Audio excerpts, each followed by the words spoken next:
You know, this pink mimosa, it is a native. Um, it's a native plant. It's ground cover. It tends to, in the right setting, it tends to grow really robustly. We ended up with it almost accidentally. You know, there was during COVID, we're, you know, hiking the neighborhoods just trying to have something to do, and we noticed a patch of it in somebody else's lawn, and through the spring and summer it puts out these cute little flowers. Actually, it's about to put one out here. There's a couple down there. Oh yeah. So if They we are were nice. mowing, there'd actually be flowers everywhere, but we do mow. Sure.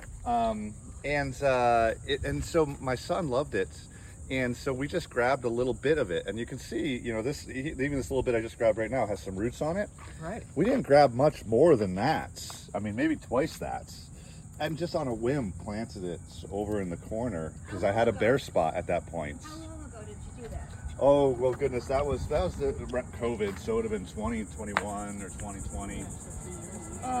But you know, at that point, I had a sprinkler system here, and we were watering regularly, trying to get the St. John's to grow.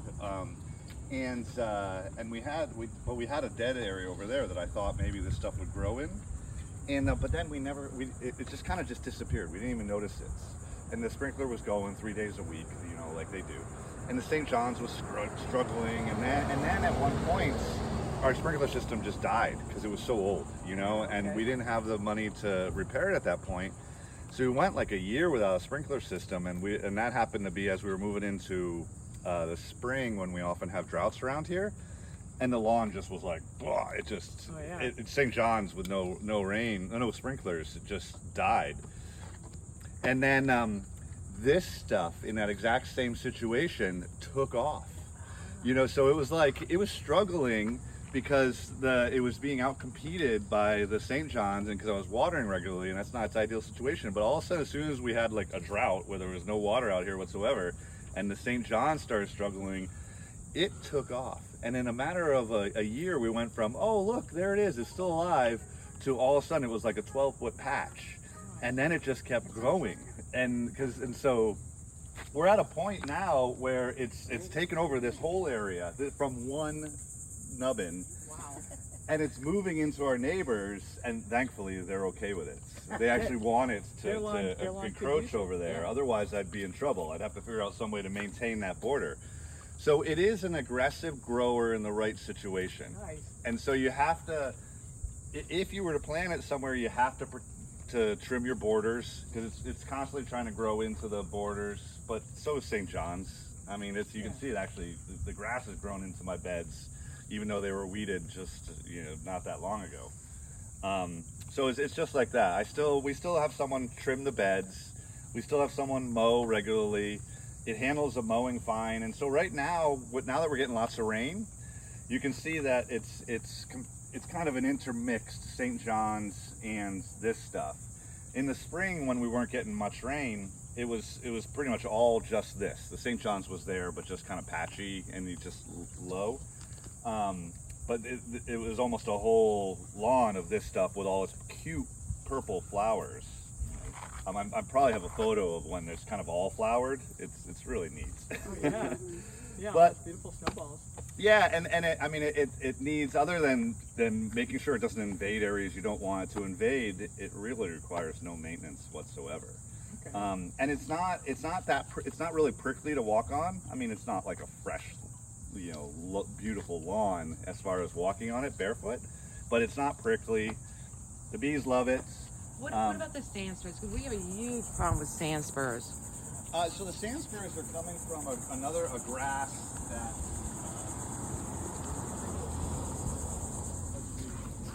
I think this whole area was sand spurs, and then I started targeting the grass that actually produces the sand spurs, and I think I mostly got rid of it. I'm just trying to see.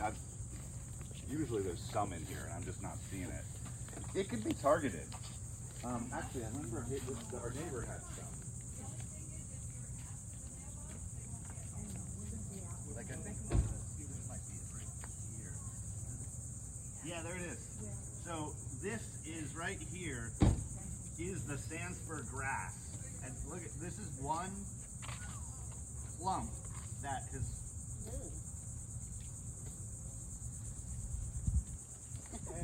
Wow.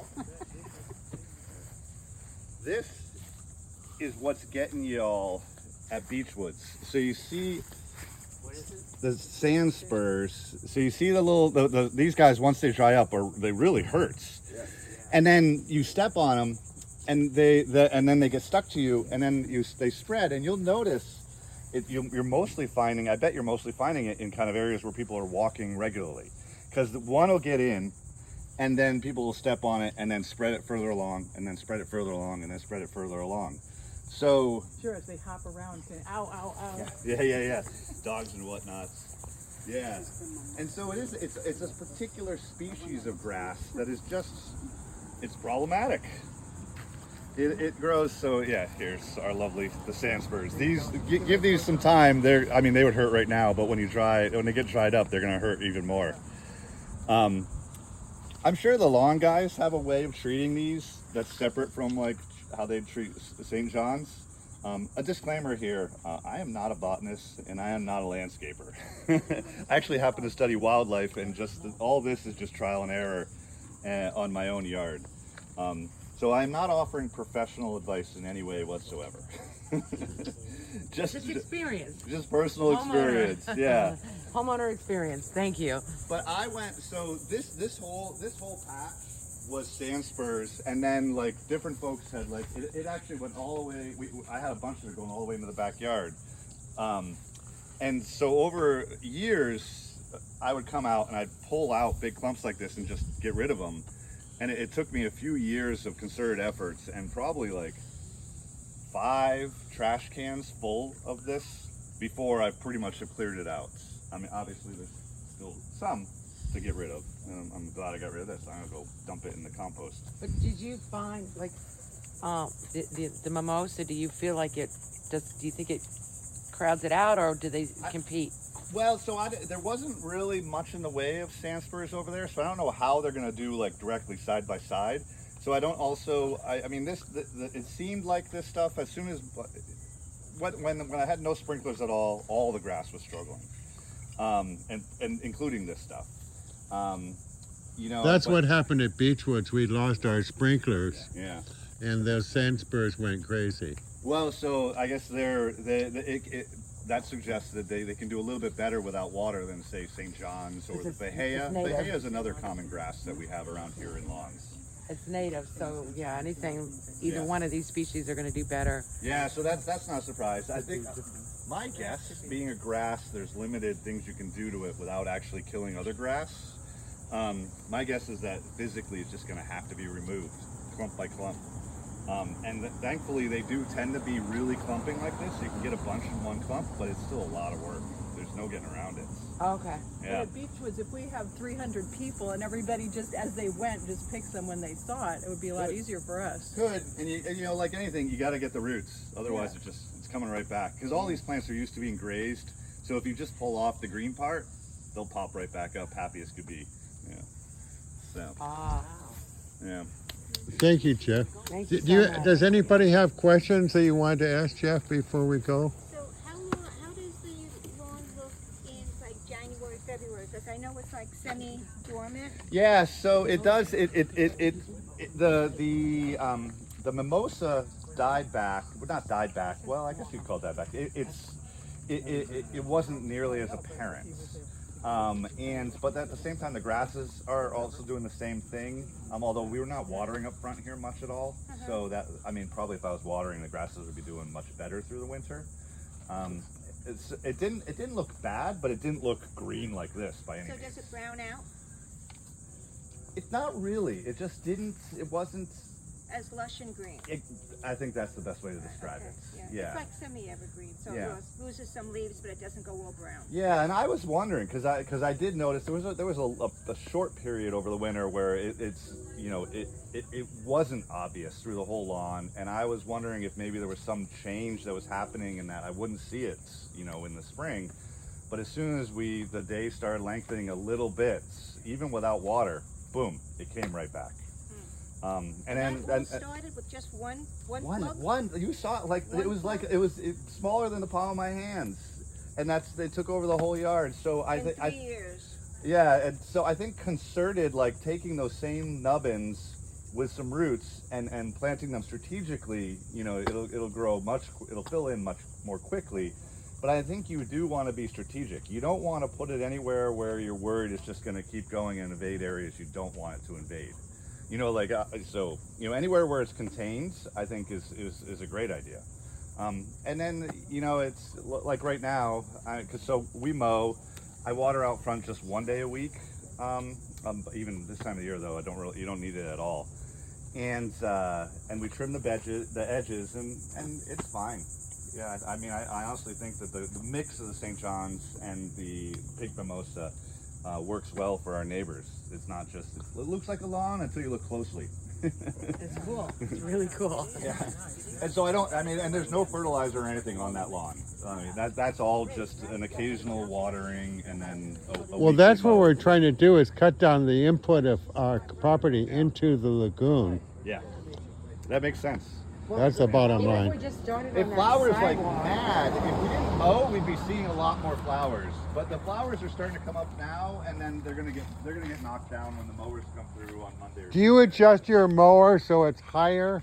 You could. I haven't asked the guys to adjust their anything about what they do. But when these grow out, if you cut a vine, does that mean that the vine dies completely or just? Well, it depends because it will. So it'll put out runners, and then the runners will put in roots. Oh, will they? Yeah. Just like the St. Augustine does. Oh, wow. Yeah. That's So, great. And so if it's put in roots and you cut it, it'll happily continue. That's great. Yeah. Nice. Yeah. You're welcome to come. You're welcome to come and explore. Let's see if I can stir up a photo of when it's in bloom because it's pretty remarkable. Or you could just send it to Bob and, Yeah. put it out. If you find one, Jeff, I appreciate that. Thank you. Yeah. You know what? It feels better than Florida grass. It does, yeah. I really like it. If you had all this but you didn't have the regular grass, how often would you have to cut it, or would you have to cut it at Well, all? I don't think you would have to cut it at all, but it would be it'd be fluffy. Yeah. It does. So it does come up a bit. Like the tallest that you've seen it. What is the tallest? Like say Tallest, you didn't mow it. aside from the flowers, the tallest I've seen the blades would be about this tall. Okay, so you could just not have to mow the grass anymore. You That could. would be amazing. Yeah, That's yeah. like a dream because Yeah. you're not putting all the chemicals. I 100% agree. Because it's not just pink mimosa and it's the grass and the grass. The St. John's in the right conditions is pretty aggressive. I think with the rain we're having right now, the St. John's would work to try and take it over and outcompete. It seemed to be a great cohabitation situation. I'm sorry, St. John's. It's the St. Augustine. That's my bad. That was thank you. I know there's a lot of grasses I've never. Yeah. Heard of, so I just wanted to make sure that's what we were talking about. No, I was confusing St. John's River and St. Augustine grass. That sounds like something I do. Yeah. But to never have to mow the grass again. Well, if you had just like what he's talking about with the grass coming through it, your neighbors would complain that it was looking too shaggy on your lawn. It might. Yeah.